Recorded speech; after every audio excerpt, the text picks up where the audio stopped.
প্রিয় দর্শক, দেশের অর্থনীতির অন্যতম প্রধান চালিকা শক্তি হওয়া সত্ত্বেও আবাসন খাত এখন নানা ধরনের সমস্যায় জর্জরিত।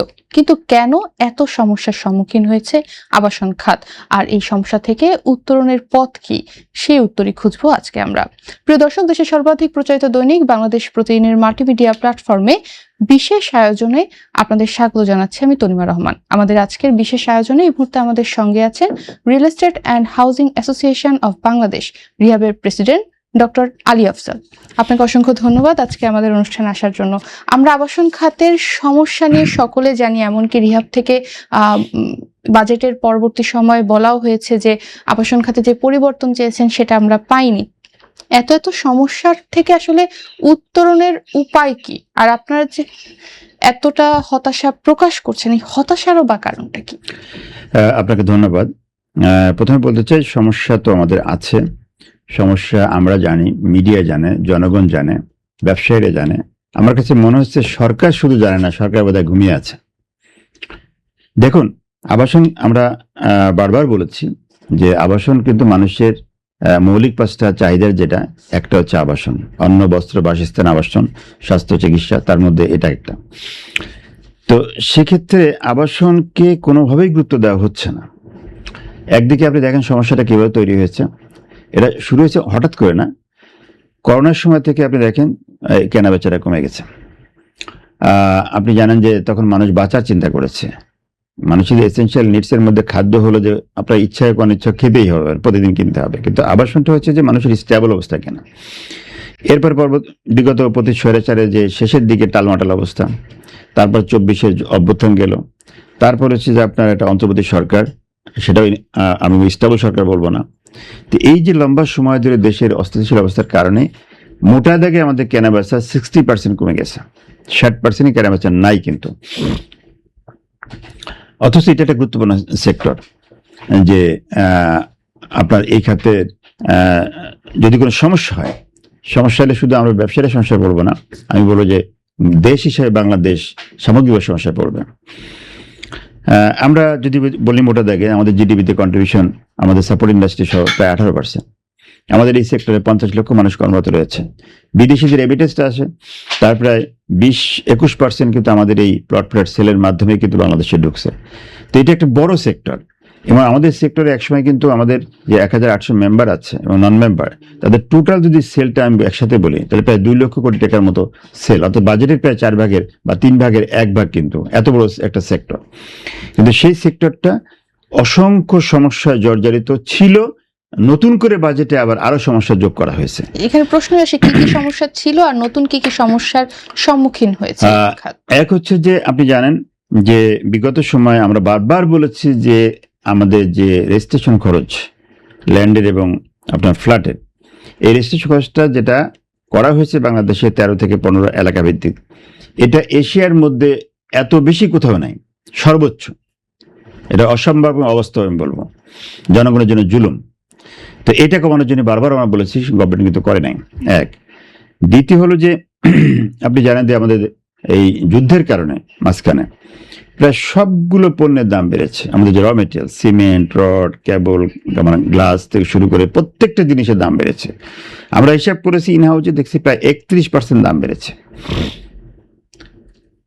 একই সাথে আবার নতুন করে এই বাজেটে আবার 15% যিনি জমির মালিক, ল্যান্ড ওনার, তার উপরে আবার নতুন করে ট্যাক্স ধার্য করা হয়েছে, অর্থাৎ মরার উপর খরার ঘা।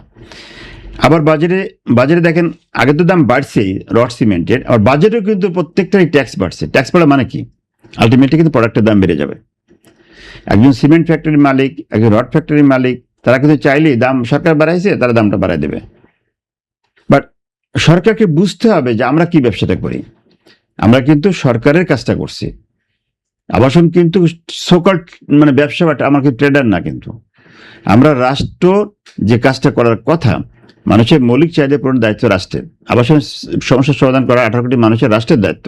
আমরা রাষ্ট্রের কাজটা করছি, আমরা রাষ্ট্রের উন্নয়ন সহায়ক শক্তি, কিন্তু রাষ্ট্র কিন্তু এখানে কোনো বিবেচনা করছে না। তাহলে আমাদের এখানে যে সমস্যাটা হচ্ছে সেটা আমি বলি আপনাকে। আমি চাইলে কিন্তু দাম বাড়াতে পারবো না। আপনি হয়তো বলতে পারেন মিডিয়া কর্মী হিসাবে যে আপনিও দাম বাড়াই দেন, আমি কিন্তু পারি না।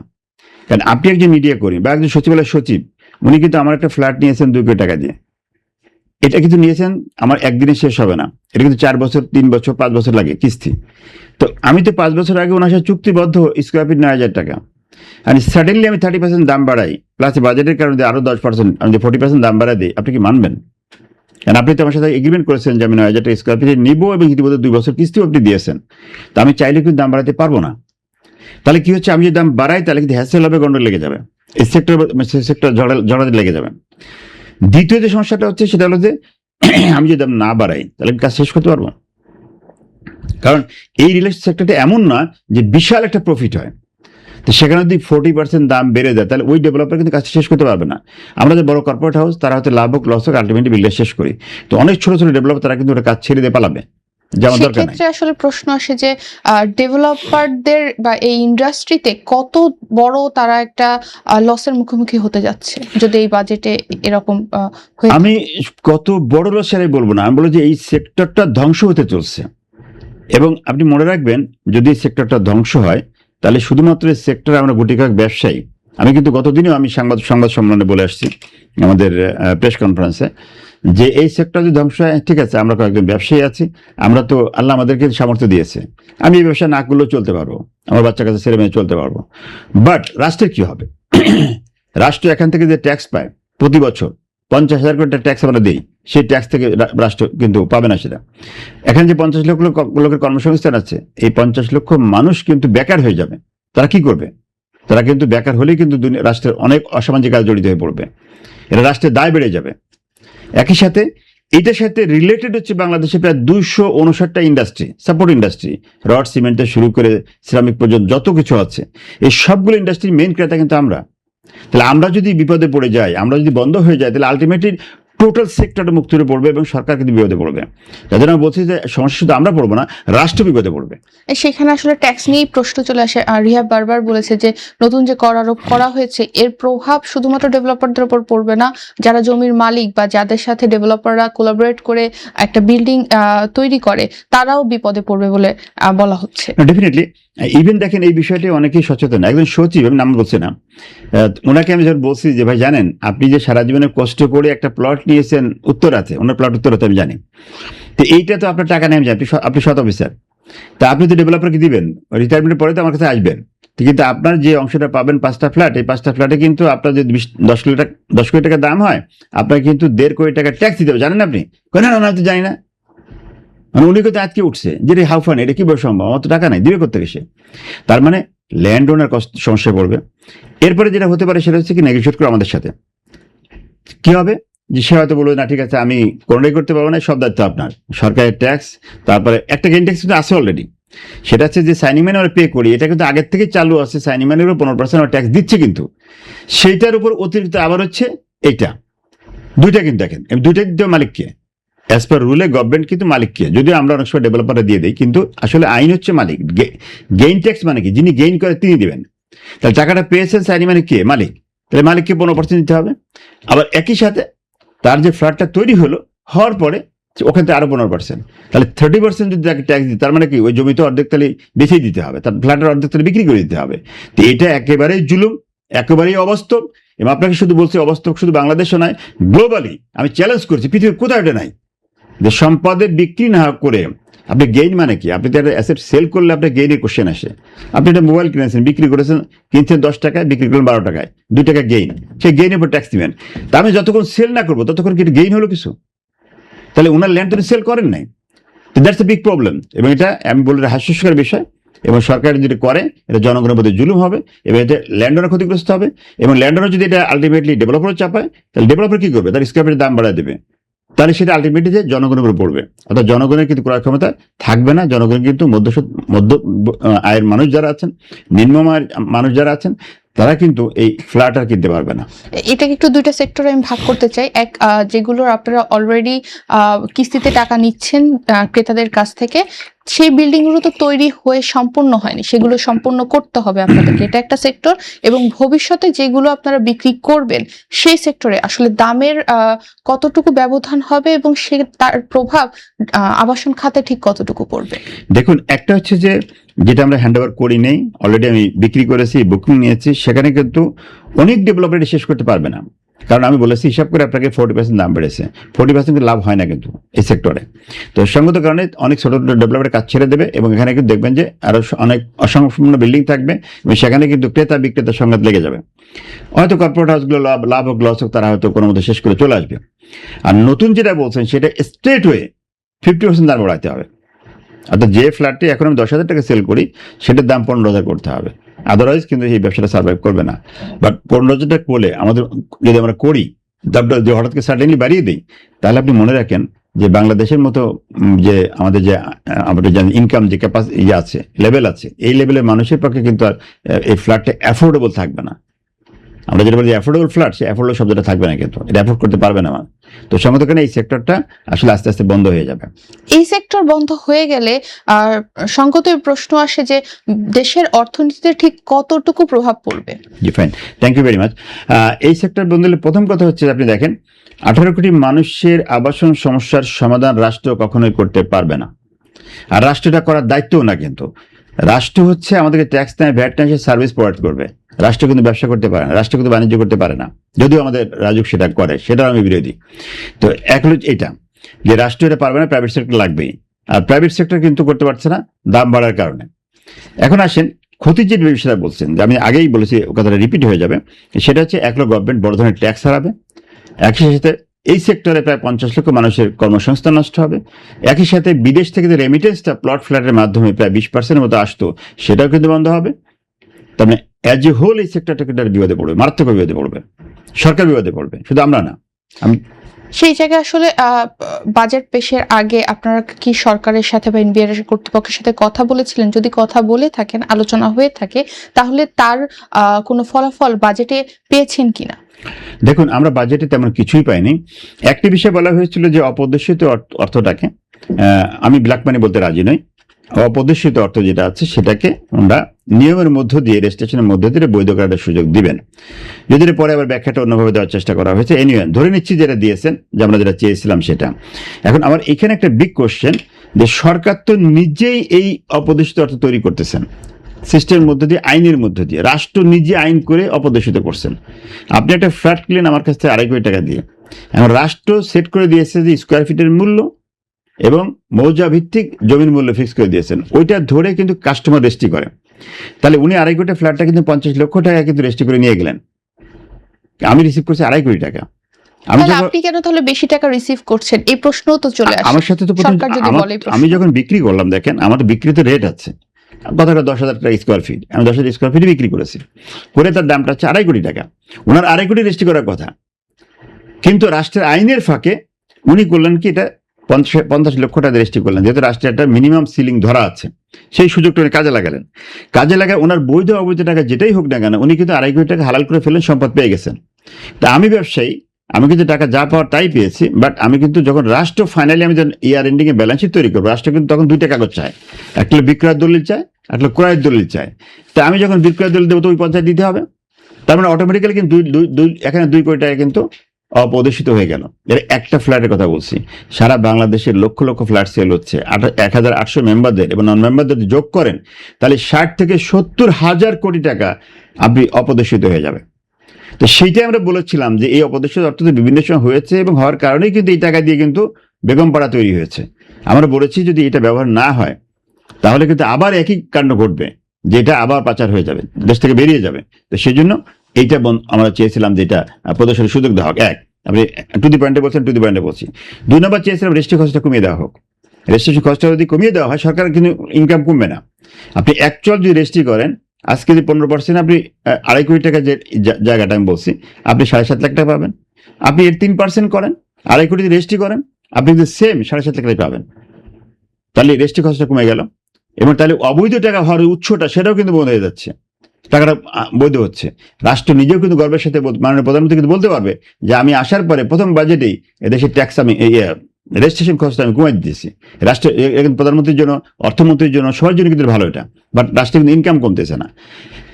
3 নম্বর আমরা বলেছিলাম যে আবাসন খাতের যেটা এসেনশিয়াল, যেহেতু এটা খাত মানুষের এসেনশিয়াল নিডস, এইখানের লোনটা যারা আমার ব্যবসায়ী এবং যারা ক্রেতা, এই 2 ক্ষেত্রে এই লোনটা বলে সিঙ্গেল ডিজিট আসতে হবে, 7% আসতে হবে, কিন্তু সেটা সরকার করে নাই, কর্ণপাতই করে নাই। এরপরে আমরা এটাও বলেছিলাম যে কাস্টমার যারা কেনে, গ্লোবালি আপনি দেখবেন ইউরোপ, আমেরিকা, অস্ট্রেলিয়া সব জায়গায় কিন্তু লং টার্ম লোন 20 বছর 30 বছরের দেওয়া হয়, তাহলে কিস্তির সাইজটা ছোট হয়, উন্নয়নের বেতন টাকা দিয়েই কিন্তু এটা মালিক হতে পারে। তো সেই সুযোগটা কিন্তু বাংলাদেশ চালিয়ে দিতে পারে। এগুলো আমরা নীতি সহায়তা বলছি, সাপোর্ট, বাংলাদেশের নীতি সহায়তা, সেই জায়গাটাও কিন্তু গভর্নমেন্ট টাচ করে নাই। এরপর আমরা বলেছিলাম কিছুদিন আগেও কিন্তু সরকার একটা বড় ধরনের ফান্ড ক্রিয়েট করেছে ইন্ডাস্ট্রিকে সাপোর্ট দেওয়ার জন্য। আমরা মাননীয় গভর্নরকে প্রশ্ন করলাম যে আমাদের আবাসন আছে কিনা, বলছেন আবাসন নাই। তার মানে আমি যেটা আপনাকে শুরুতেই বলছিলাম যে তার মানে সরকার, আপনারা মিডিয়া কর্মী জানেন, রাষ্ট্র জানে, ক্রেতা জানে, বিক্রেতা জানে, শুধুমাত্র আমার আবাসনের সমস্যা সরকার জানে না, সরকার ঘুমিয়ে আছে। আমরা বারবার জাগানোর চেষ্টা করছি, বারবার বলার চেষ্টা করছি এই খাতটা ধ্বংস হয় তাহলে কিন্তু বিপদে পড়বেন। তাহলে সেখানে দেখেন 60,000 কোটি টাকা বরাদ্দ হয়েছে কিন্তু সেখানে আবাসন নাই। আমরা নতুন করে বলেছি তাহলে আপনারা নতুন করে 10,000 কোটি একটা বাজেট তৈরি করেন, সেটা আপনি 7% দিয়ে শুরু করে আরো কমে দেন।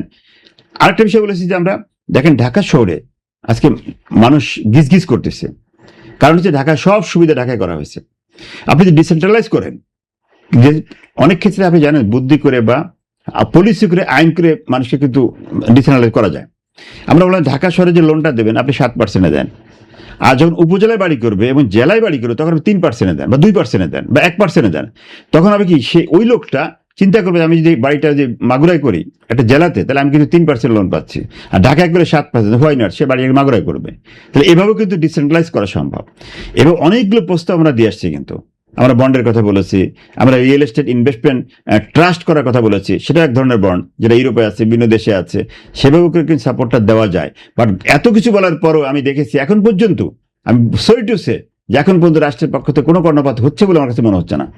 সে জায়গায় আসলে প্রশ্নই চলে আসে, সরকারকে, কেন্দ্রীয় ব্যাংকে কিংবা এনবিআরকে এতগুলো প্রস্তাব দেওয়া সত্ত্বেও বা এতবার বলা সত্ত্বেও কেন আবাসন খাত অবহেলায় রয়ে গেছে বলে আপনি মনে করছেন? একটা দেখুন, বাজেটের একটা প্র্যাকটিস বিগত 54 বছরে আপনি দেখেন না যে বাজেট হওয়া মানেই হচ্ছে বাজেট গতবার যাচ্ছে তার থেকে এটা বড় হবে। এখন এবারে উচ্চবিলাসী বাজেট আমি বলবো যে এই বাজেট উচ্চবিলাসী হওয়া মানেই হচ্ছে এটা বিশাল করের বোঝা চাপিয়ে দেওয়া, ট্যাক্সের বোঝা চাপিয়ে দেওয়া হচ্ছে। আমার তো মনে হচ্ছে যে আবাসন সেক্টরটা গভর্নমেন্টের ট্যাক্স কালেকশনের মেশিন মনে করতেছে, যে চাপ দিলেই টাকা আসে, চাপ দিলেই টাকা আসে। কিন্তু আপনি কতক্ষণ চাপ দেবেন? এখন তো চাপ দিলে মরে যাবে। আপনি যে অবস্থায় নিয়ে আসছেন, একজন ল্যান্ড ওনার সে সাইনিং মানিতে 15% দেবে, আবার তার ফ্ল্যাটটা তৈরি হওয়ার পর আবার 15% দেবে, তো মরেই যাবে তাহলে। তো এখন কথা, বিষয়টা হচ্ছে যে আমরা বারবার বলার চেষ্টা করতেছি, আপনার মিডিয়া কর্মীরা চেষ্টা করতেছে, আমি দেখছি সকল মিডিয়া কিন্তু লেখালেখি করতেছে যে আবাসন সেক্টর খারাপ অবস্থা আছে, আবাসন সেক্টর খারাপ অবস্থা আছে। আমি আরেকটা বিষয় আপনাকে বলতে চাই, এটা গ্লোবাল স্ট্যান্ডার্ড, পৃথিবীর সব দেশে কিন্তু মূল্যায়ন করা হয় যে ওই দেশের আবাসন ভালো আছে না খারাপ আছে, সেটাতে দেশের কিন্তু অর্থনীতি মূল্যায়ন করা হয়। আমেরিকাতে এই ঘটনা ঘটেছিল, একসময় অর্থনৈতিক ধস নেমেছিল, সরকার একটা স্পেশাল ফান্ড করে 1% ইন্টারেস্টে যখন টাকা দিল তখন আমেরিকা ইকোনমি ধামধাম করে বেড়ে গেল। এবং সেটাকে ফলো করে দেখেন দুবাই আজকে রিয়েল এস্টেট ভিত্তিক ব্যবসা করে তারা বড় হয়েছে, সিঙ্গাপুর রিয়েল এস্টেট ব্যবসা করে বড় হয়েছে। আপনি দেখেন এখন সৌদি আরব, যেখানে একসময় জমি কেনা বেচা বাইরের লোকের নিষিদ্ধ ছিল, সেখানে 100% মালিক নিয়ে তারা কিন্তু এটা শুরু করেছে। তাহলে রিয়েল এস্টেটের গুরুত্বটা পৃথিবীর সবাই বুঝলো, কিন্তু আমার দেশে আমার সরকার, আমরা বারবার বলার পরও, হতে পারে এটা আমাদের ব্যর্থতা যে আমরা আসলে বোধহয় বলতে পারতেছি না, চাইতে পারতেছি না, বা মিছিল করতে পারছি না, চিল্লাতে পারতেছি না, এটা আমাদের ব্যর্থতা হতে পারে। কিন্তু রাষ্ট্র কেন যেন কর্ণপাত করছে না? আমরা একদম শেষ সময় চলে এসেছি। আপনার কাছে আমার সর্বশেষ প্রশ্ন থাকবে, আমাদের দেশে নতুন নবনির্বাচিত সরকার এসেছে, যে সরকার জনগণের সরকার। জনগণের সরকারের কাছে আপনার কি প্রত্যাশা, আবাসন খাত এই সরকারের আমলে ঘুরে দাঁড়াবে কিনা, এবং জনগণের সরকার আবাসনের খাতের দিকে দিয়ে আবার নজর দেবে কিনা? আমি বিশ্বাস করি মাননীয় প্রধানমন্ত্রী, উনি দেশের বাইরে লম্বা সময় ছিলেন, ইউরোপে ছিলেন, আপনারা জানেন লন্ডনে ছিলেন, উনি অনেক কিছু শিখেছেন এবং অনেক কিছু শিখে এখানে উনি আসছেন এবং নতুনভাবে অল্প দিনের মধ্যেই এই নির্বাচনের মাধ্যমে, আমি বলবো যে সিম্পল মেজরিটি নয়, একেবারে বড় ধরনের টুথার মেজরিটি উনি দায়িত্ব পেয়েছেন, মাননীয় প্রধানমন্ত্রী হয়েছেন। আমি ওনাকে আস্থা রাখতে চাই, ওনার কথাবার্তা, ওনার বডি ল্যাঙ্গুয়েজ, ওনার চলাফেরা সবকিছু আমার কাছে এখন পর্যন্ত পজিটিভ মনে হয়েছে রাষ্ট্রের জন্য। তার সাথে কি আপনাদের কোনো বৈঠক বা আলোচনা হয়েছে? আমরা অলরেডি টাইম সিক করেছি, আমরা প্রেয়ার দিয়েছি, টাইম সিক করেছি, আমরা আশা করছি সহসা ওনার সাথে সাক্ষাৎ হবে, আমরা এটা বোঝানোর চেষ্টা করব। আমরা মাননীয় প্রধানমন্ত্রীকে একটি কথা বলার চেষ্টা করব যে বিং এ স্টেট হেড, রাষ্ট্রের প্রধান হিসাবে আপনাকে দুটা দায়িত্ব একসাথে পালন করতে হবে। আপনি আমাদের যে পপুলেশন আছে, পপুলেশন গ্রোথটা পজিটিভ, এই পপুলেশন কিন্তু 50 সালে 25 কোটি হবে, 2100 সালে 35 কোটি হবে। তাহলে 35 কোটি মানুষকে আপনার কিন্তু দুইটা জায়গায় অ্যাড্রেস করতে হবে, আবাসন দিতে হবে, খাবারও দিতে হবে। এই চ্যালেঞ্জটা কিন্তু মাননীয় প্রধানমন্ত্রীকে মাথায় রাখতে হবে। আমার একটা জায়গায় সন্দেহ হচ্ছে, সেটা হচ্ছে যে ওনার সারাউন্ডিং যারা আছেন, আপনি দেখেন সেই পুরনো আমলা যারা বাংলাদেশ থেকে লক্ষ লক্ষ কোটি টাকা পাচার করে নিয়ে গেছেন, চুরি করেছেন, বাংলাদেশের পাবলিক প্রাইভেট সমস্ত অর্গান ধ্বংস করেছেন, সেই আমলারাই কিন্তু এখনো আছে। একই সাথে তখন যে দুর্বৃত্তায়ন ছিল, যে কিছু অসাধু রাজনীতিবিদ, কিছু অসাধু ব্যবসায়ী আর অসাধু কর্মকর্তা, এরা একটা সিন্ডিকেট করেছিল, এই সিন্ডিকেট ভাঙে নাই। মাননীয় প্রধানমন্ত্রীকে অনুরোধ করব যে আপনার ভালো চিন্তাগুলো এবং দেশকে আপনি ভালোবাসেন, আপনি আপনার স্লোগানটাও ভালো, সবার আগে বাংলাদেশ। তো এই সবার আগে বাংলাদেশ যদি করতে চান, তাহলে সবার আগে এই সার্কেলটাকে দেশপ্রেমিক ও সৎ দিয়ে ভরে ফেলতে হবে। যদি দেশপ্রেমিক সৎ কর্মকর্তা না থাকে, দেশপ্রেমিক সৎ যদি রাজনীতিবিদ না থাকে, দেশপ্রেমিক সৎ ব্যবসায়ী না হয়, তাহলে আপনার ভালো চিন্তাগুলো কিন্তু বাস্তবায়িত হবে না। জি, আপনাকে অসংখ্য ধন্যবাদ আমাদের আজকের এই বিশেষ সাক্ষাৎকার আসার জন্য। প্রিয় দর্শক, পরিকল্পিত, সাশ্রয়ী ও টেকসই আবাসন ব্যবস্থা গড়ে তোলার মাধ্যমে দেশের সামগ্রিক অর্থনৈতিক পুনরুদ্ধার ও উন্নয়নের পথ আরও শক্তিশালী হবে, এই প্রত্যাশা নিয়ে আজকের মতো বিদায় নিচ্ছি আমি তনিমা রহমান। বাংলাদেশ প্রতিদিনের সাথে থাকার জন্য সকলকে অসংখ্য ধন্যবাদ।